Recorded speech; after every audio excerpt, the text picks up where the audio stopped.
All right, what is up, everybody? Divine Hood here, coming at you with another daily update on Bitcoin. All right, today's going to be a little bit of a short one. We had the crypto summit today, which was kind of a letdown, and I was live with Jason during the actual speaking about the summit, and we did see that crash happen. It was kind of crazy, but really, it was more looks like more sell the event, buy the rumor, sell the event kind of news. And we are seeing Bitcoin drop a little bit on that. So yesterday, I want to go into yesterday because yesterday, as I was making my video, we were seeing this pretty aggressive dump to the downside during the video that I was making. I tried to get that out to you guys as soon as possible, but I want to say that our 5-wave impulse to the downside was invalidated because of this push up. But let's go ahead and zoom in on this, and I want to talk about on the 15-minute what we saw with this dump here, because this could be still a bigger C wave to the downside. And I'll go into that in a second, but you can see we were having this dump here. This was going to be our A wave, our B wave, our C. Well, this is what I'm looking at it now as a possible, this was a 3-wave correction, because if we go into our trend-based Fibonacci extinctions and we go from the highs of the rejection from yesterday down to our lows of potential wave A lows, and then up to this high before the dump, this high that we had right before the dump. Where did we end our dump at? We ended our dump at the 1.236 fib extinction, which is a one of the two most common targets in a ABC correction are between the 1-to-1 and the 1.236, and you can see we did hit into that 1.236. So yeah, this does look like it turned out to be a 3-wave correction. And if this was going to be a 4th wave, if it was going to continue an impulse as far as a smaller time frame impulse, like this being our 1 wave, this being our 2 wave, this being our 3, this would have been our 4. You're not allowed to break the 0.5 of the 3rd wave in order to see the 5th wave, because if you break the 0.5, it severely decreases the probabilities that it is a 4th wave. So we did break that golden pocket. If we come into our golden pocket here and we just go from the highs to the lows, let me get in here, and we turn on our 0.5, you can see we broke that 0.5, which kind of invalidated that. We came up to our golden pocket area. You can see we did reject from that golden pocket area there. We had a small drop to the downside and then continued up higher overnight and this morning up to this area. But once again, guys, look at this. We did not take the liquidity from the highs of the dump from yesterday. We front ran the liquidity there, and then we are dropping now to the downside. So what does this look like to me? We're in a bigger triangle now. We're consolidating in a bigger triangle, and you can see this bigger triangle here on the charts from the ultimate lows of our dump that we had last week to our higher low, to our higher low, to what we're at right now. We're coming right now into the bottom of this triangle support. And then to the upside, we have our highs from the Trump tweet pump, our lower high where we rejected from the value area high, and we're kind of just chopping around in this area here. Now, I do want to talk about that ABC, the bigger ABC that I've been talking about the last couple days, because I do still think it's a possibility. This was our 5-wave impulse in A, our correction in a B wave. This could still be a 5-wave impulse to the downside, with this being a wave 1, this being a wave 2, and then we would need to see our wave 3 come in real strong. But we would need to see that wave 3 come in pretty quickly here. We would need to break this triangle to the downside and see a dump. With it being a Friday afternoon and going into the weekend, I don't know if that's the most likely thing that's going to happen. But I do want to say it is still a possibility of a 5-wave impulse and a C wave to the downside, with this being 1, this being 2.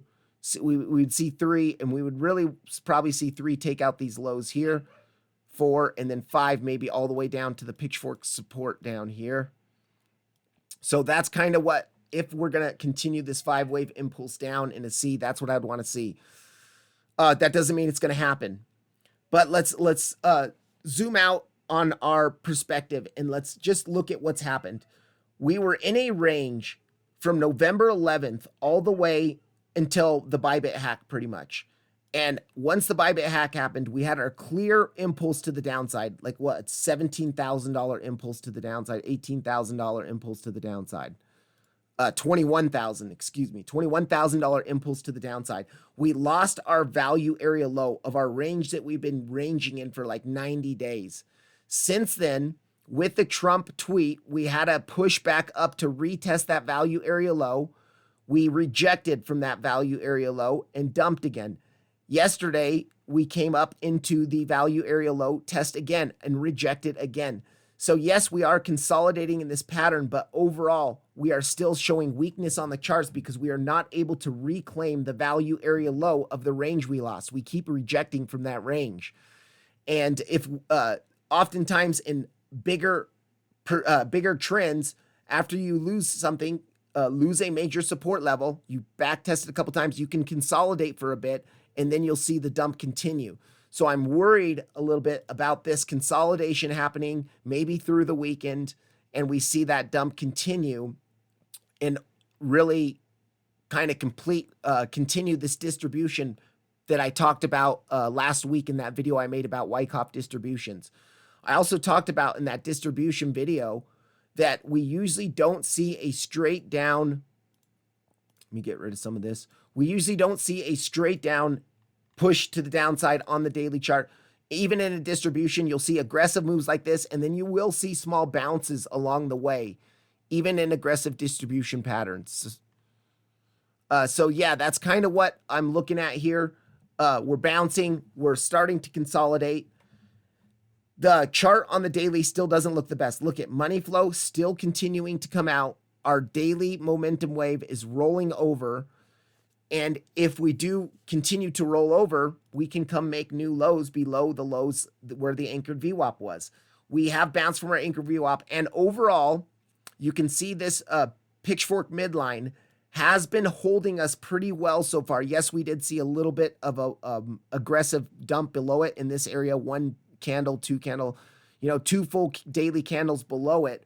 But since we reclaimed it, you can see we're seeing wicks past it, but it is still holding a support. And because this is a higher time frame trend, and this is a higher time frame dynamic support based off of that trend, it is expected to see some wicks to grab liquidity and then overall hold that area. If we start to really lose this area of the pitchfork midline, I fear that we're going to come down to the lower band of the pitchfork. And that lower band of the pitchfork, you can see the bottom of the lower band is right around that 72K golden pocket area. And depending on how quick we get down there, it could be even lower. And we do know that's a very key support between 72 and 70K, where our golden pocket, our value area high pitchfork is, pitchfork band down here.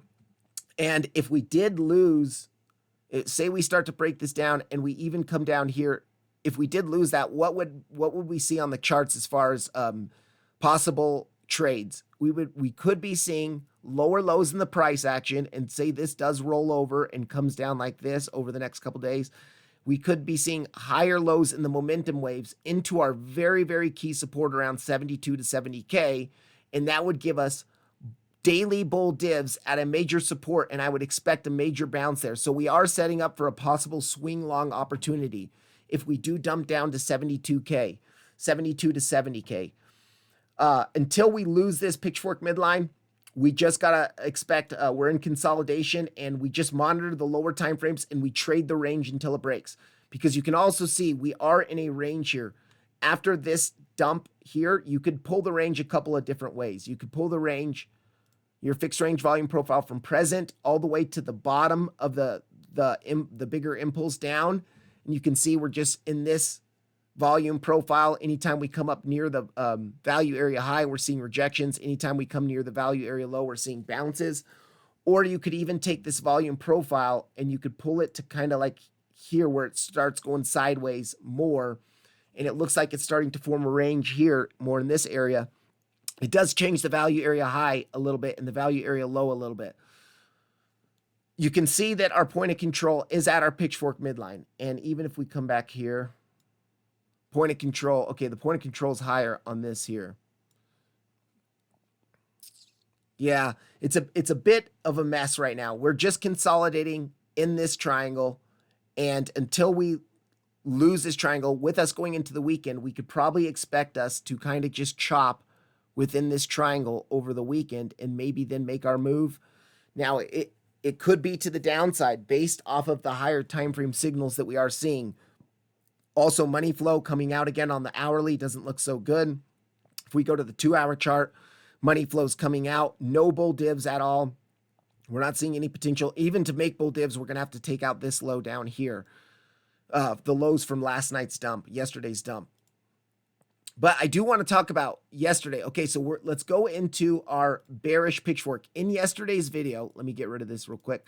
In yesterday's video, I was saying, based off of this bearish pitchfork, if we are going to find support and make a new, we were just starting to dump from this area here. Right when I was making the video, we were in the middle of this video, we started this dump to the downside, this real aggressive dump to the downside.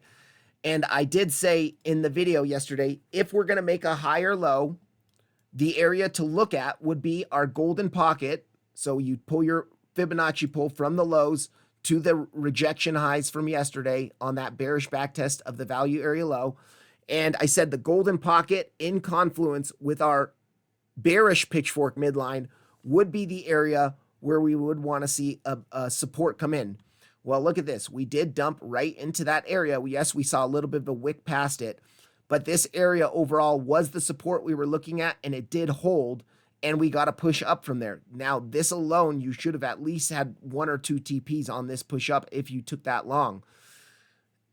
Unfortunately, we couldn't even take our liquidity. In some ways, that's kind of bullish that we did not grab this liquidity into the top of the pitchfork band and then dump. That tells me that it's maybe more of a consolidation inside of a range rather than just grabbing the liquidity and continuing down. So that is, in some respects, if you want some hopium for the bulls, that is a bullish signal that we did not come grab this liquidity. But once again, we're just kind of dropping here.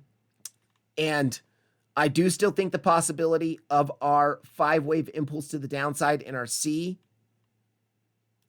wave is still possible. And why do I still think this could be an ABC correction? Well, we know that this is a very clear 3-wave impulse to the upside on the Trump tweet weekend pump. This was a very clear 5-wave impulse to the downside.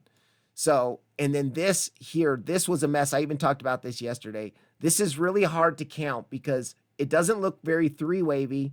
And it does look like there's 5 waves in there, but you cannot say it's a valid impulse based off Elliott rules because your 3rd wave is the shortest wave.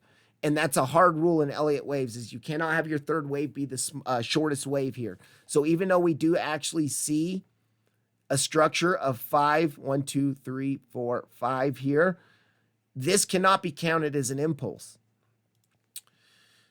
So yeah, it's a bit confusing on that. And then this could be our wave 1 to the downside, our wave 2. And if we're going to see our wave 3, it needs to start breaking that triangle down pretty quickly here and start seeing some follow through with volume increasing, with high amounts of volume. And then we could see a 4, 5. You know, maybe our 3rd wave brings us all the way to take these lows, and then we see a 4, 5. So if that's the case, let's go ahead and look at our trend-based Fibonacci extinction. We'll go from these highs to the lows to the highs, and let's go and turn on our 1.618 is where you would expect the 3rd wave to end. If this is a 1, 2, 3, and where is that 3rd wave ending? Right around our lows. So do we come dump to grab the lows at 78K, 79, it's about 78.2, 78.3, in a 5-wave impulse still down, with this being our wave 1 here, this being our wave 2, our wave 3 comes down to grab those lows, SFP, maybe we bounce for a bit, and then you would expect a 5th wave, and maybe that 5th wave finally comes and fills that CME gap that didn't get filled. Now, we do have the bottom of the pitchfork around 75K. I do think 75K is a decent support, but I do like that 72 to 70K level better. And based off of what we're seeing on the charts, we might continue dumping after the weekend, after this range happens in the weekend. For now, it's a bit unclear. The fact that we are not able to reclaim the value area low is really what I see as a weakness on the Bitcoin chart, weakness in the trend in Bitcoin. We lost a major range. We've tried 2 times now to reclaim it. We have not been able to reclaim it, and we continue this dump to the downside. So yeah, let's see how this works out. Pitchfork midline on the bearish pitchfork is holding us, and the pitchfork midline on the bullish pitchfork is overall holding us. You can see we're right at that same area. Very key area. If we start to lose this area, we really are probably going to come take our lows here. Other than that, there's not much else. Let's look at the liquidity real quick. The liquidity. Let me get rid of these. All right, liquidity here. You can see we do have liquidity above us at about 92K. Now, what's interesting about that is, on the recovery from last night's dump, we came up, but we did not grab that liquidity. So now we have two semi-equal highs here with liquidity at 92K just above these two highs. So that is going to be a magnet. And also, if we go back to our triangle, you can see that's right where the top of our triangle is too. So we have liquidity here into the top of our triangle. So if we are going to just range for the weekend and the market makers are just going to start hunting liquidity, do we see a bounce? Grab that liquidity. Now, also to the downside, we do have some liquidity right below us as well. So maybe we come down first a little bit more, see a little bit of a fake out, grab the liquidity of these lows, then come up, grab the liquidity, wreck people on both sides, and continue to consolidate here. That's something that I'm going to be watching, especially with us going into the weekend. But the way I would trade this for now is just trade the range until it breaks. Look at local support levels. Look at and you can even see the reason why I like the volume profile pull from the bottom of the impulse. First of all, it's a range you're looking to find. That was a clear impulse to the downside that completed. Since then, we've been in this complex correction here. So if you take a volume profile of that, look at also where our value area low is. Near the liquidity grab. It's at the liquidity grab here. SFP into our value area low. Grab the liquidity below us. Then maybe see a push up to the top of the triangle to grab the liquidity above us. I'm going to be looking for liquidity grabs into support on both of those. If I see confirmation, I will look to take those trades. Other than that, I'm not looking at too much else. I'm not looking at anything in the middle here. I'm just going to trade the range until it breaks. When you get towards the highs of the range, look for shorts. When you get towards the lows of the range, look for longs. Only take those longs, though, if you see proper confirmation, because if this is a third wave that's about to break us to the downside tonight, or over the weekend, this can get quick and aggressive to the downside. So just be aware you want to be seeing like CVD divs, not CVD divs, bullish divs on Market Cipher. That is pretty much it, guys. Let's go into our SMA VWAP bands. Let's look at that here. Yeah, we are towards the bottom of the band. Towards the bottom of the band here. You can see rejected from the middle of the band after trying to get above it. We dropped to the bottom, came to the middle, now at the bottom again. But not much going on there. And our CVD here is a bit interesting because we are potentially seeing some bullish CVD divs here, but I want to talk about these bullish CVD divs because the last two times I saw this pattern play out, let me zoom out to the 15-minute chart. And I want to talk about this because we are seeing from yesterday's crash lows so far higher highs on the price action. Let me grab my CVD. Where are you?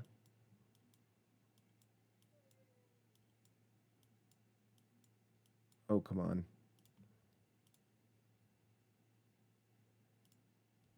Let's reset this real quick.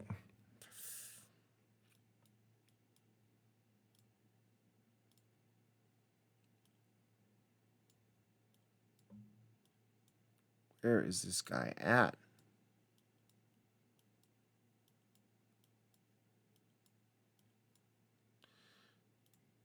All right, we'll just look at it on the 5-minute. So we are seeing higher lows on the price action, lower lows overall on your CVD chart. And if you look here, overall on the open interest, we were starting to build a really nice bullish CVD within this little area here. But now the last two times, and this is what I want to warn about, the last two times we saw this kind of dumpy ass price action here, dump of OI after building bullish CVD divs, it kind of made the bullish CVD divs invalidate and not play out. So I am worried we're about to see that again, where our bullish CVD divs, even though they're technically still there, this kind of drop of open interest towards the bottom, towards the top of the open interest building, and then it starts to drop. The last 2 times we saw that, it did invalidate. Yeah, so we technically still have some bullish CVD absorption, but we need to be careful of this. And if we take out our lows from last night or yesterday, then that will invalidate our bullish CVD absorption and will probably continue to push down. Or we just take out that liquidity and move back up in our trading plan. So we've just got a couple things to look at here. Honestly, trade stuff that makes sense. If it doesn't make sense to you, if it doesn't have proper risk management, don't force yourself into trades here, because we might see a big move coming out of this triangle consolidation pattern. Oftentimes when you see these kind of consolidations, you do tend to see some follow through, but look for fake outs on both sides as well. And as long as we're not above our value area low, I do expect us to continue dumping to the downside. All right, guys, not much else to talk about here with Bitcoin. I'm going to go ahead and in this video after Bitcoin, if I get a chance later, I will cover some of the alts. But alts are pretty much doing the same thing as Bitcoin, seeing a little bit of a dump today after a little bit of a pump. And yeah, all right, guys, have a good one.